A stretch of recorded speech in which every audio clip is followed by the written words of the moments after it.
Hey, everybody. Welcome back to the Throwing Partners podcast. It's Kirby, Joe, and Nate here, coming to you on a Thursday night. The winter meetings have just wrapped up, and our teams didn't do anything. There's a lot of rumors swirling around about them, but so far, nothing. But the first thing that I wanted us to hop into tonight was the big thing that happened right before the winter meetings, which was the signing of Juan Soto. Gentlemen, I'm going to kick it off to y'all, and I want to hear your thoughts on what you think about a soon-to-be DH getting 15 years and $765 million. Let's hear it from you. Drive into left. At the wall. It's gone. Tie game. Well, I mean, I think it's a good move for the Mets. I think that everybody saw that coming, from a mile away. No one was gonna outbid Stephen Cohen, and I mean, he's gonna make that money back almost immediately, because he's one of the richest people on the planet. And if I understand this correctly, his stock portfolio already gained like it was a crazy amount of money, and they were saying that he would 122 million. yeah, $122 million over the last week, and so basically that Juan Soto contract will be paid off within the next 2.5 weeks. I think it's good for baseball. You should be inclined to want to spend money on your team. Jim Crane. I mean, it's just he's a true fan of the team. He really wants to see them succeed, and he will do whatever it takes to see them succeed. If it meant going after Verlander and Scherzer, and then realizing that was a mistake, and then trading them to try to bolster the farm, in 2023, it just he is everything that is like right with like an owner, and everything that is wrong with Jim Crane, because the Astros and their fans have given him the opportunity to be able to spend the kind of money that will keep them competitive, even though they don't have the best farm system, to keep them competitive when it comes to signing free agents, but absolutely refuses to give out big contracts. So I think it was great. I think it's hilarious the way that the Yankees kind of fumbled the bag with Juan Soto, because I did kind of get the feeling that he was a little inclined to stay. But source after source keeps leaking the fact that the Yankees just absolutely fumbled negotiations with him, and did quite a few things to kind of piss him off throughout the entire process, and even while he was playing for the team. So it's no surprise that he signed with the Mets, and I mean that contract is absolutely massive. There's no deferred money, so it's it's over half a billion. Not half a billion. Over it's just wild.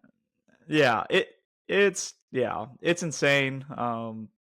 And I mean, he's gonna get the bag. I think it'll be a while before we see him just strictly DH, but I mean, he's worth it in my opinion. So what I find interesting is all of the things that are coming out now about like, how he wanted a suite for his family, and he had issues with the security guard and all these other things. None of the things that he was really asking for were really that big of a deal. And why Derek Jeter and Aaron Judge didn't have the suites, it is totally beyond me.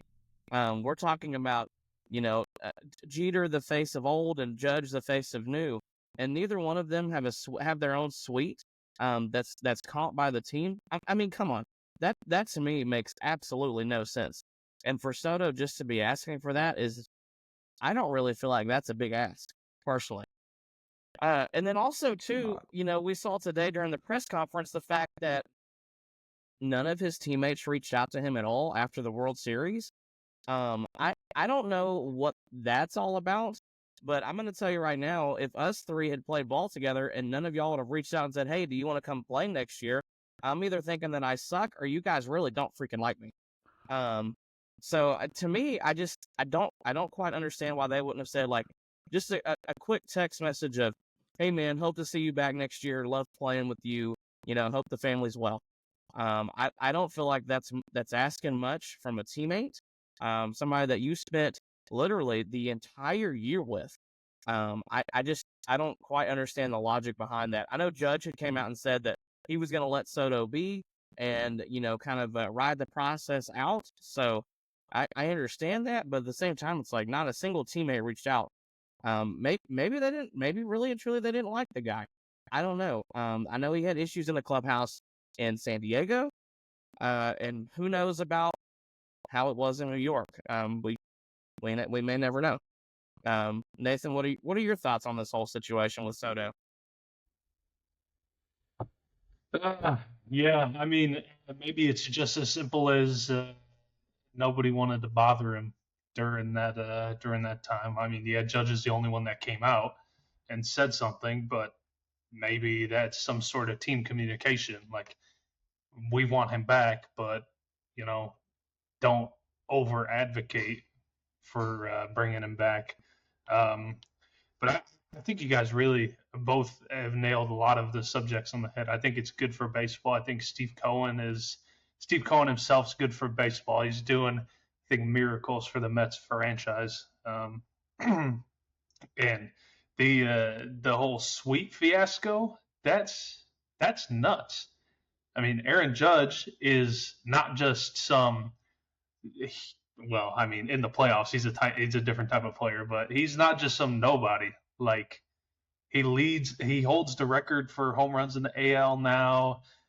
He is a prolific home run hitter, like some of the other people that they've had on their team, some of the other legends. I mean, he's the team's captain. Exactly. The fact that he doesn't have his own suite as the captain, which is a historic title in baseball and for the Yankees, is absolutely absurd. And the fact that they used that in negotiations with Juan Soto as something that they could not do is absolutely insane. I think the fact that Steve Cohen looked at this and didn't blink for anything, he probably had Juan Soto ask this question and go, why the fuck wouldn't I let you have a suite? Exactly. Yeah. Well, that's the thing. This probably was the easiest decision Juan Soto's ever made in his career. That's the whole thing, too. If you're Steve Cohen sitting down with Juan Soto and Scott Boras, and, if Steve Cohen sits down and says, Juan, can you just tell me some things that you would have liked to have had on the Yankees that you didn't have? And all he said was a suite. Boy, we just signed a check today. That's not that difficult. He wasn't asking for a whole lot. He wasn't asking for a security guard. I mean, come on. We're talking about a very minute thing, but it was important to him for his family and his security because, I don't know, maybe because he's going to be worth $750 million. I mean, I think I don't understand why he doesn't have his own security detail or didn't with New York. I mean, that to me is just the most asinine thing I've ever heard. But and I just want to say, that Juan Soto is the type of player that you want to have for life. I mean, he showed in both Washington and in New York so far that he is an absolute game changer when it comes to being on a roster. The Yankees hadn't been to the World Series and it was like what 10 or 11 12 years or something like that. 09. Before Juan Soto joins the roster. Yeah. 09. Hadn't been to the World Series since 09. Juan Soto comes in. The Yankees hadn't been able to get past the Astros. They had not been able to get past the ALCS. They finally get past the ALCS and make it to the World Series for the first time since 2009. The Washington Nationals hadn't won a playoff series, I believe, in their entire franchise's history until 2019 when Juan Soto was a rookie. I mean, he has proven that he is a game changer when it comes to the type of player that he is on the field, and especially in the batter's box. So, I mean, he is that type of player that can take you from a an average postseason team to a World Series contender, and so that's why I think he's worth the money. Yeah, I mean, end of the day, the guy is posted a 400 OBP in pretty much every season he's played in so far, and he's gonna show up every year with a 900 OPS. Like, he's gonna change your game, your team, your organization. So I think it's a great signing. Well, and here's the thing too that separates Soto as a just turned 26-year-old is the fact that this dude has never been hurt. He has never had a serious injury. He is, knock on wood, he has been extremely durable. Now, granted, he doesn't run particularly well or play the field particularly well, but he's going to give you 155 to 160 games a year, with close to a 5.5 to 8 WAR season. What's not to like about that? I don't care if the guy is just a mediocre fielder and probably a below average base runner. Who cares? He's still scoring plenty of runs. He's hitting plenty of home runs. He's taking his walks. He's not striking out a bunch. He is outstanding, and he's 26. He's only going to get better at the plate. He's not going to get worse. I can almost guarantee that. Not to mention, he's going to play at Citi Field, where he has a career 1,127 or whatever OPS. That's beyond Hall of Fame numbers, people. And he's going to play 81 games there this year. And actually, two guys, I actually think that's why he chose there. That's one of the reasons I think he chose there instead of maybe even going to like the Red Sox, because historically he ain't really played that well there. So I think that just playing at Citi Field, where he absolutely rakes, probably was a big factor as well. Mm-hmm. And I got it wrong. His rookie season was 2018, but I was right on the fact that the Nationals had not won in their franchise's history a division series, let alone a championship series, until Juan Soto's second season on the team, and he was obviously a very huge difference maker throughout that entire run. So, like I said, it cannot be understated the impact that he has had on two of the three teams that he has played for so far. Definitely. Well, gentlemen, I think we wrapped up the Juan Soto, news pretty well. Next thing on our agenda was Max Fried. Me being the resident Braves fan of the podcast, nobody in Braves country thought that Max Fried was A, going to sign an extension, or B, sign in free agency. He was the union rep for the team. So he is actually he was really trying to go out and get literally the best deal that he possibly could. 8 years, $218 million. He earned every bit of that, except for maybe the postseason, because historically he's only got like 4 good starts in the postseason. But anyway, good for Max. I mean, he's going to give you 25 to 28 starts a year that are going to be really good. I just hope for the Yankees' sake and for his sake, that their defense gets a little better, because he's going to need it. He's a ground ball pitcher, doesn't have a high K rate. The thing I found the most interesting about the whole Fried sweepstakes was the fact that apparently the A's were one of the teams that were really bidding for Max Fried. We just saw the A's give Luis Severino, what, like 3 at 67? Is that right? 3 at 69, somewhere in there. 67. Yeah. Yep. So they clearly have money to spend, which John Henry, what's their owner's name? God, I can't even think of it off the top of my head. Anyway, clearly they have money to spend, because none of them are poor. But I would have loved to have seen what the A's offered him. Did they offer him 7 at 180, 190? I mean, that's what the Red Sox offer him, 7 at 190. So no telling really what no telling what the A's may have offered him. I mean, they may have offered him like 8 at 170. I don't really know. I would love to know. I think, to me, that's the most fascinating thing about all of this. We know that historically the A's are very good at developing players, from their farm system. So, I don't know. When Bob Nightingale tweeted that, I was like, you have got to be kidding me. Like, what was the offer? Just tell us the offer. I just want to know what they offered him. But other than that, that's all I have to say about Max Fried. Basically, thanks for the memories and thanks for Game 6 against the Astros. Sorry, Joe. That's one of the most dominant pitching performances in a postseason game I've ever seen in my life, especially after getting stepped on by Michael Brantley. So that's pretty much all I got to say about that. Garrett Crochet. Well, Go ahead. oh, Go ahead, Joe, if you got something. I was gonna say, well, the rich got richer.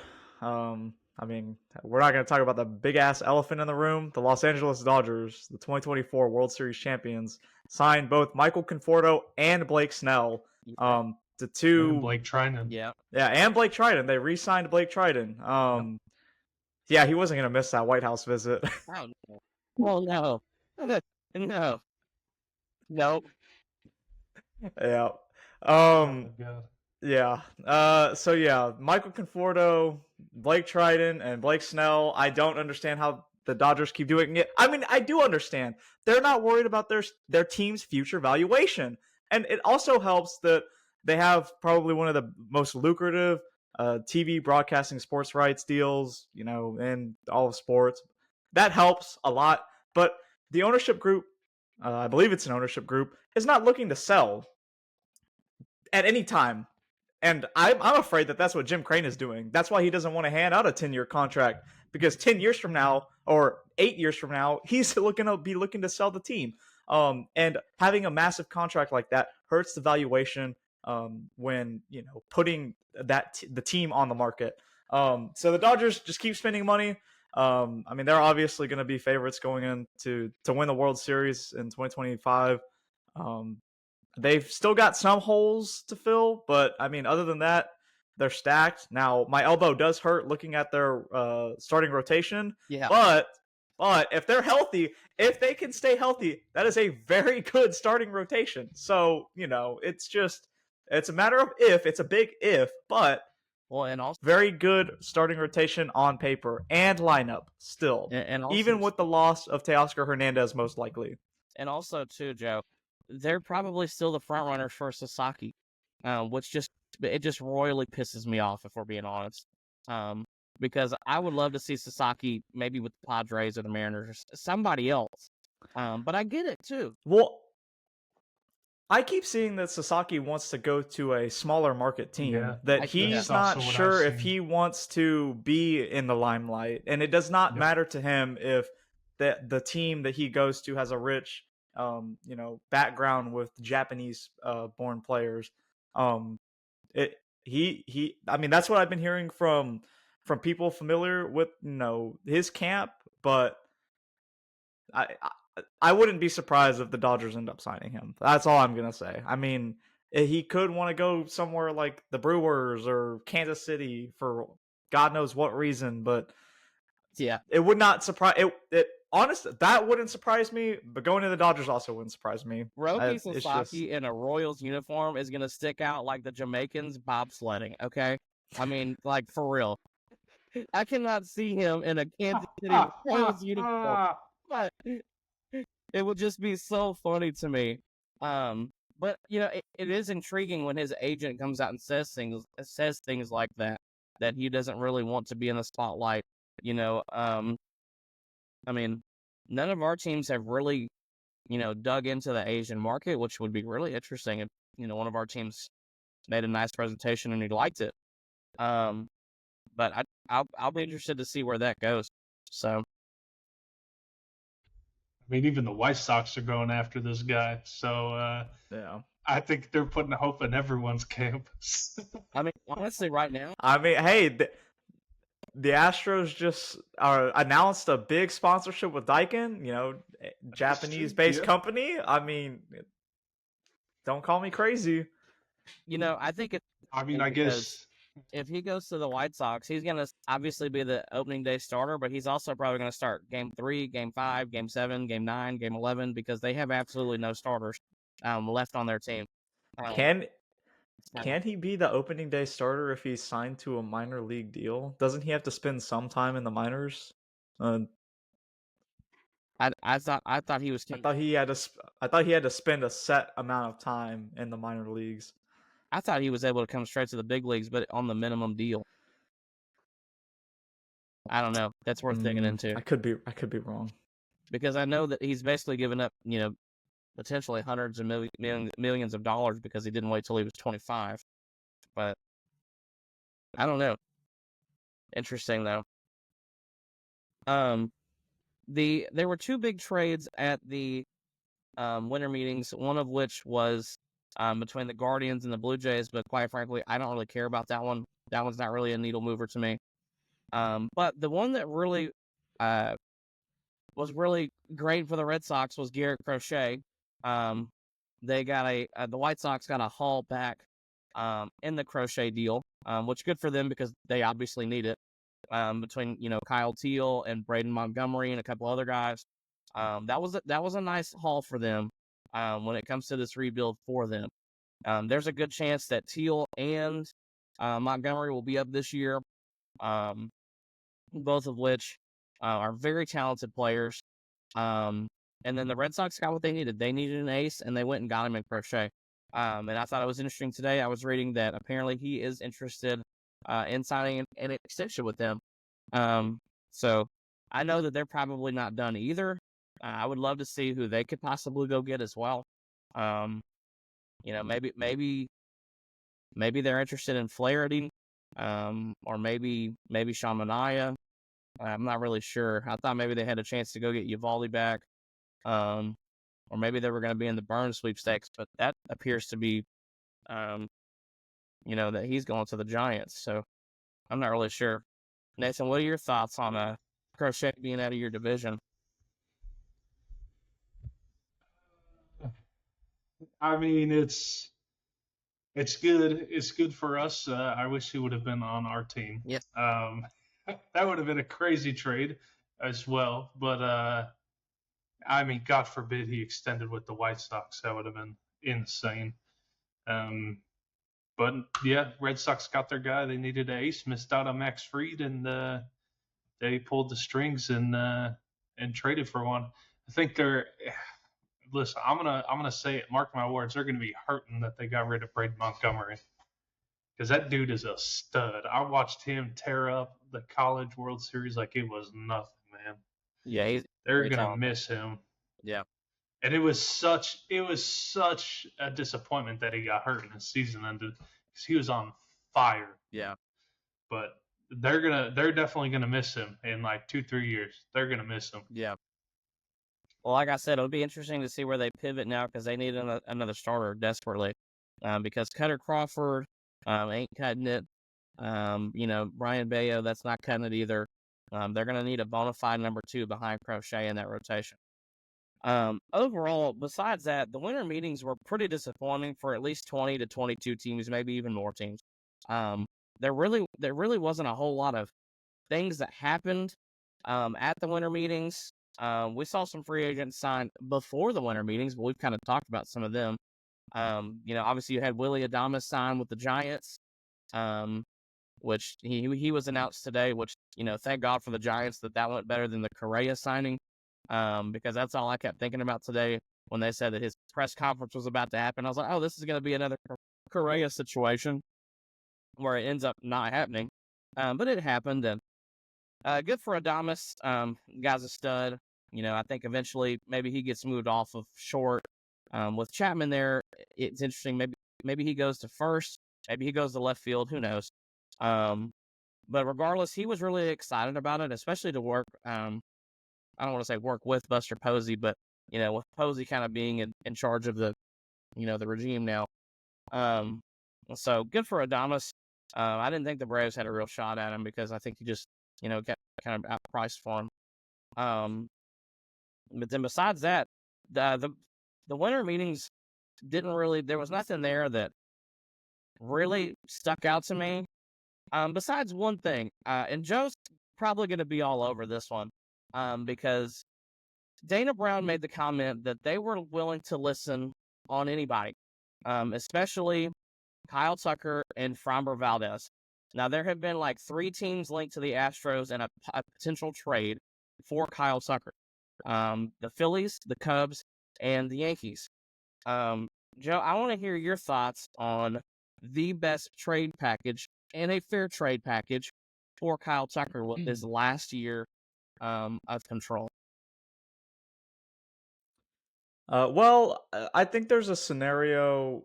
I think a lot of this hinges on what happens with Alex Bregman, because depending on if the Astros re-sign Alex Bregman, the Astros could need a multitude of different things when it comes to a return for Kyle Tucker.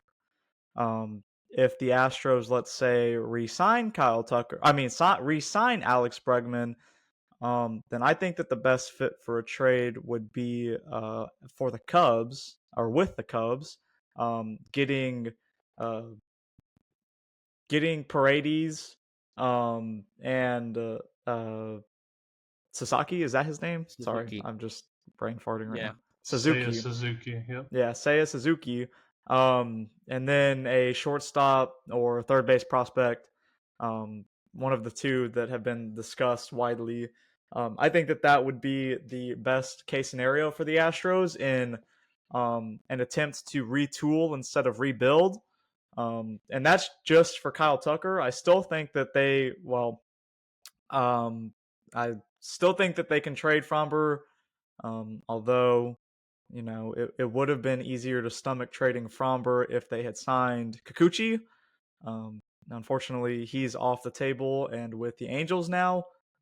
So I'm thinking that a trade of Fromber is a little less likely, because we will need some of that pitching depth to get us through the season, at least the early parts. Now, if they want to trade him at the trade deadline, I can see that happening as well.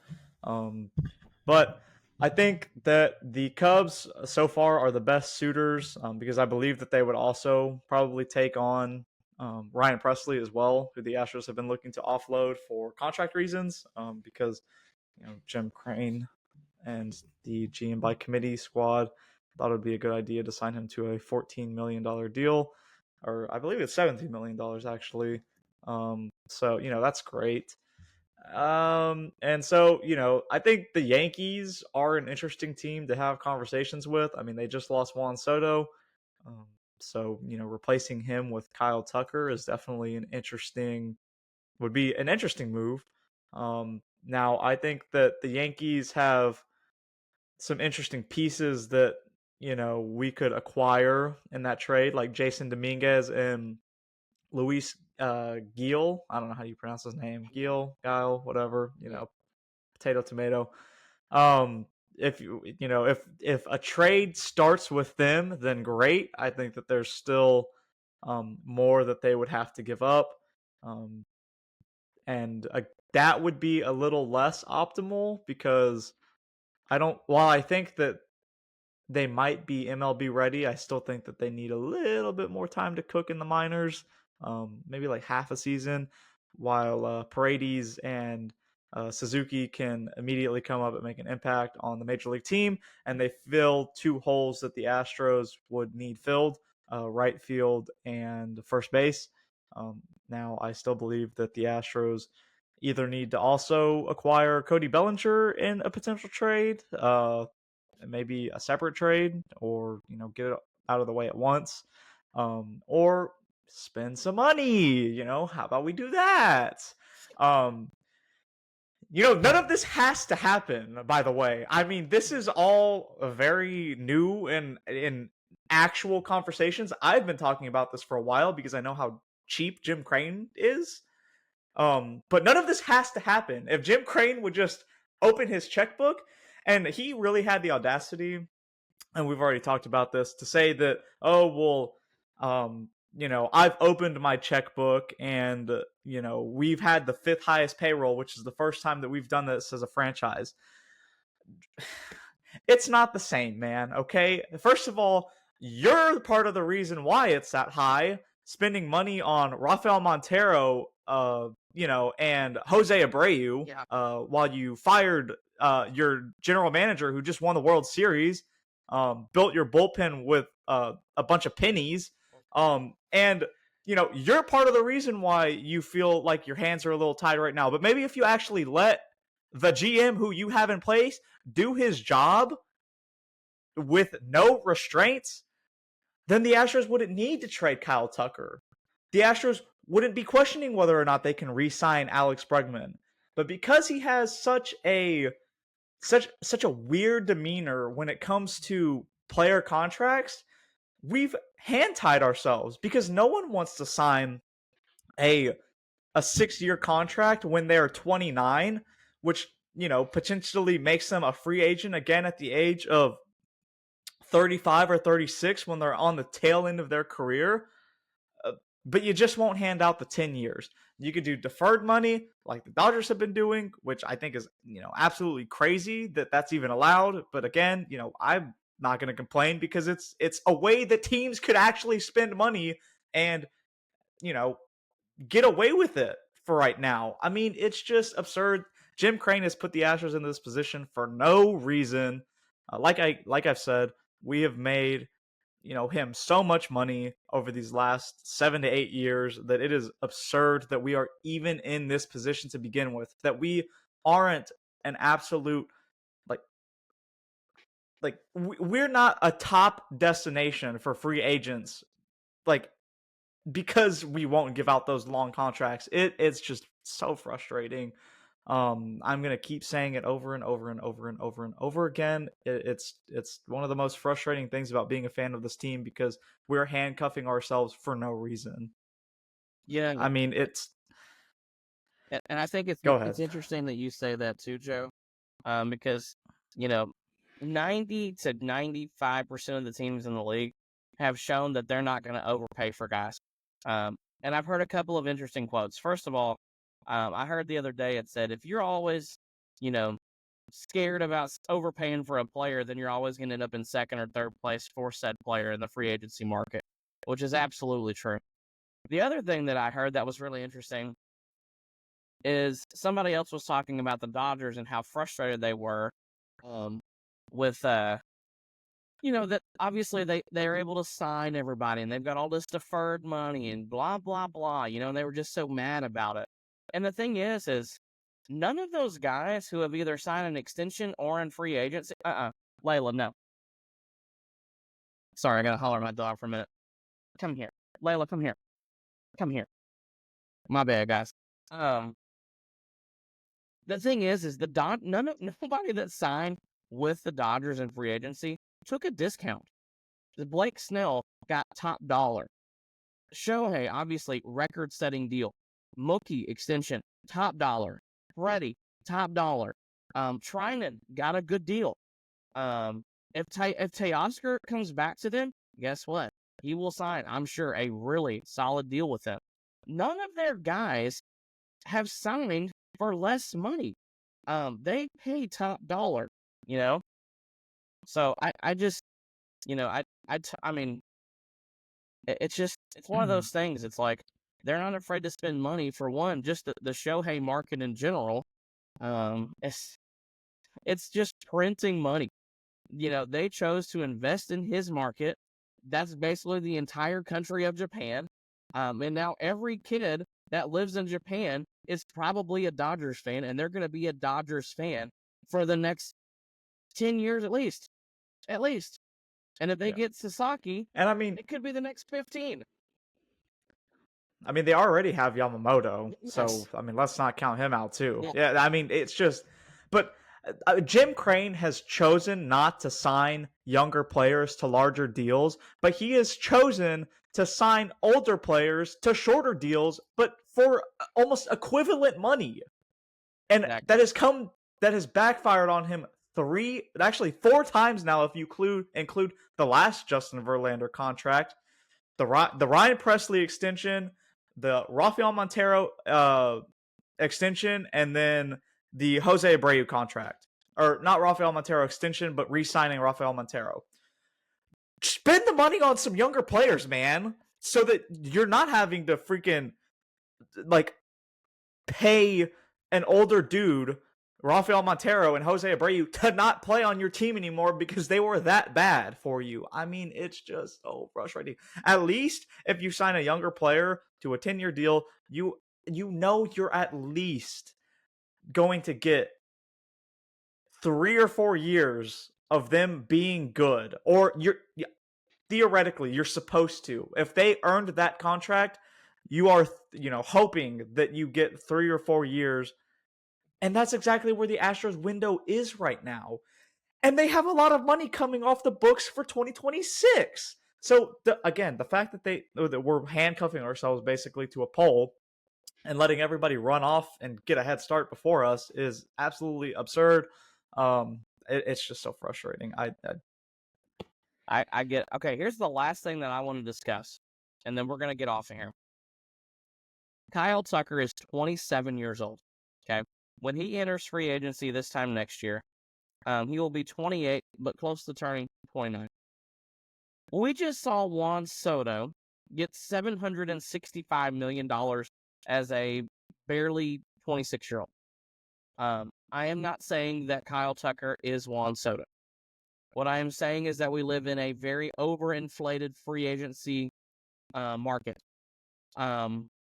We have also seen recently where teams are not afraid to go 8, 10, 12, and now 15 years on a contract. I don't care where Kyle Tucker ends up, whether it's the Phillies, whether it's the Yankees or the Cubs. I think he hits free agency regardless. I just see him totally hitting the open market, and I see him chasing the bag. I just want everybody's predictions on what a contract for Kyle Tucker could look like. We've seen Bryce Harper get 300. We saw Trey Turner get 330. Soto obviously got 765. Judge got 360. Trout got 430. What are y'all's thoughts on what a Kyle Tucker contract could look like right now? In free agency this time next year. Granted, he doesn't sign an extension, which I don't think he does. He won't. Jim Crane will never sign him to an extension. If he gets traded, I don't think he will sign an extension unless the extension is similar to what he would see in free agency. And that wouldn't make sense because it would literally be a team bidding against itself. I'd say he's probably going to make $400 million, probably even 400, for maybe 11 or 12 years, is what I can see. So, Nate, what do you think?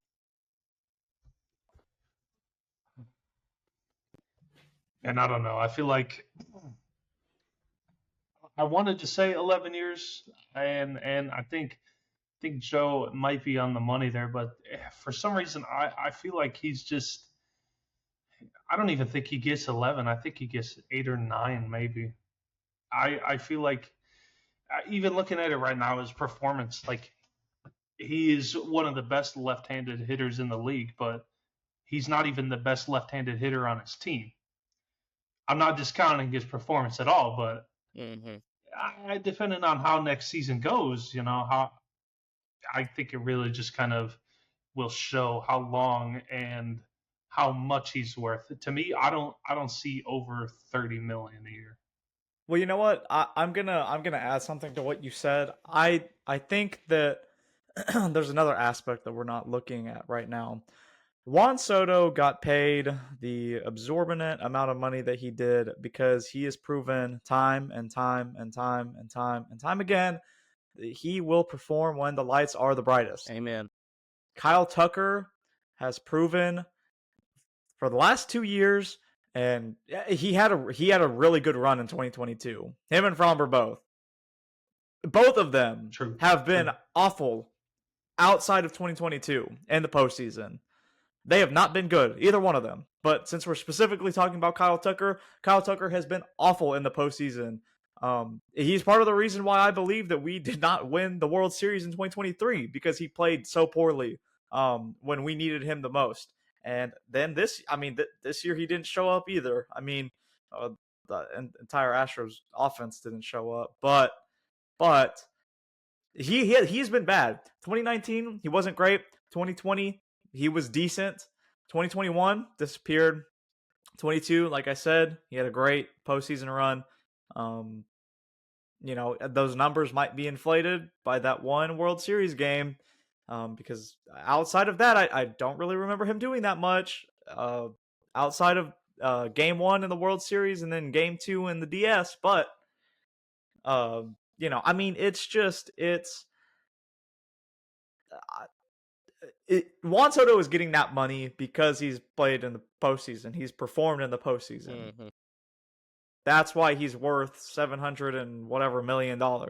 Kyle Tucker has not done that. And when you say that he's not even the best left-handed hitter on his team, I mean, you're comparing him to a generational hitter in Yordan Alvarez, okay? It's like when you go right now, like top left-handed hitters in the game, you probably got Juan Soto, Freddie Freeman, Yordan Alvarez are the top 3. Bryce Harper, top 4. Shohei. Yes, Shohei. Okay, yeah, my bad. Shohei, yeah. Matt Olson's a little farther down Yeah, the list. okay. Yeah. And then Matt Olson, the 2022 A's or 2023 Atlanta. Yeah. He's up there.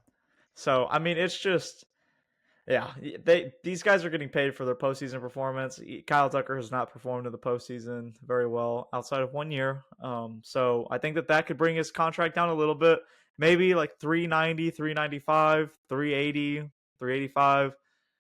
But I wouldn't be surprised to see him get 400 if he stays healthy this year. And if he, plays at a, perennial MVP candidate level. Here's my thoughts on. I mean, this year. Go ahead. No, go ahead, Nick. I was gonna say. I mean, this year he was before getting hurt. I think he was hurt a few times this year. He was on good pace. He hit 23 homers in 78 games. So I mean, he's on pace to have like 46 home run year, which we know how regression works, but. He wasn't on a bad pace, so I mean, if he puts on a good 25, who the hell knows? Here's my thoughts on the Tucker situation. When Juan Soto was approaching free agency, a lot of people thought that he was going to get like 500 to 550 tops, and maybe approach like 575, 600. The bidding war started at 600, which to me is just wild. So from there, I think it's not out of the question that somebody gets into a bidding war with Tucker. And who's to say he doesn't get 450 over 12 years? That makes that AAV really not that much. Maybe because if he's going to be 28 and he gets a 12-year deal, I don't think it's out of the question that he gets 425, 440, 450. I just think it's crazy to think about what we just saw with Soto, and would teams be willing to also go into a bidding war for Tucker? I don't think that Tucker is any more valuable than any of the other big names were that signed the $330, $350 million deals like Seager and Turner and Harper and Trout and all of these other people. But also too, those deals now are 2, 3 to 5 years old. And players are only getting more expensive. We just saw Nathan Eovaldi get 3 at 75, to have a 3.8 ERA. Who's to say that Tucker doesn't have a 30-30 season this year and he gets 5.25 over 12 years? Nothing would surprise me in this market right now. And quite frankly, I don't know that it ever resets. Because we have just continued to see that, we think players are worth X amount of dollars, but in all reality, they are worth what people are willing to pay them, which is a lot more than we expected. MLB trade rumors used to be really close on some of these deals.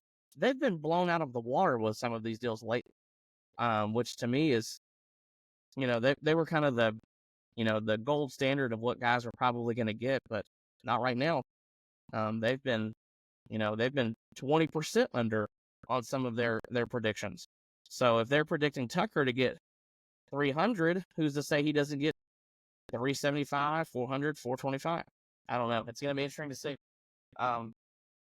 Other than that, gentlemen, do we have anything else that we want to talk about tonight? We had a great pod so far. No, All right. I Well, think thank you, that pretty much everybody, wraps for it this. up. Do what? Oh, good. Oh, I said I think that pretty much wraps it up. Sweet. All right. Well, thank you, everybody, for listening to the show tonight. We do appreciate the support. Remember, we are also on Apple Podcasts now. So whether you're at the gym or if you're driving to work, we would love for you to listen and also leave us a 5-star review. That really helps get the show noticed. And then also, too, please subscribe to our YouTube channel. Our views on some videos have started to creep up a little bit more again. As we've been into the winter meetings and whatnot. So I really love seeing that.